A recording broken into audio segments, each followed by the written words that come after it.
নমস্কার বন্ধুরা, কেমন আছেন সবাই? বাঙালিয়ানা আলোর কিচেনে স্বাগত সবার। আজকে আমি অন্যরকমভাবে করার চেষ্টা করেছি পনির বাটার মশলা।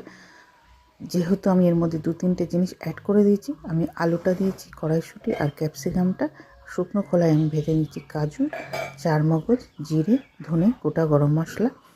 এদিকে আমি নিয়ে নেব টমেটো আর পোস্ত আর যা ইনগ্রিডিয়েন্ট এই যে ভেজে নিয়েছি শুকনো খোলায় সেটা দিয়ে বেটে নেব।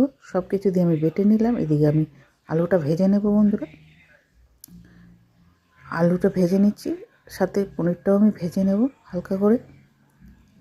ওই দিকে আমার তেল গরম হয়ে গেছে, আমি দিয়ে দেবো জিরে আর তেজপাতা। যেহেতু আমার গোটা গরম মশলা বাটা হয়ে গেছে,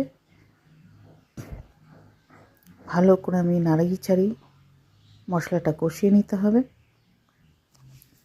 বন্ধুরা, আমি আলাদা রকম চেষ্টা করলাম আপনাদের সাথে শেয়ার করা। এটা আমার নিজের এক্সপিরিয়েন্স। যেহেতু শুধু পনির দেওয়া হয়, আমি আলাদা রকম সবজি দিয়ে ট্রাই করে আপনাদের সাথে শেয়ার করছি।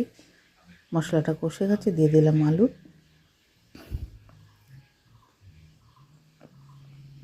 দিয়ে দিলাম কড়াইশুঁটি, প্রায় কষে গেছে, জল দিয়ে দেবো।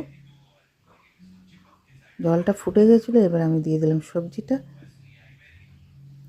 পনির আর ক্যাপসিকাম দিয়ে কিছুটা জল দিয়ে ফুটে গেছিলো বন্ধুরা। আমি দিয়ে দিলাম টক দই ফেটানো।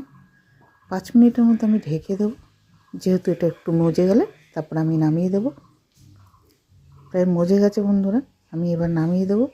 ভালো লাগলে ভালোবাসা দেবেন, পাশে থাকবেন, সাবস্ক্রাইব করে অবশ্যই শেয়ার করবেন। ধন্যবাদ বন্ধুরা।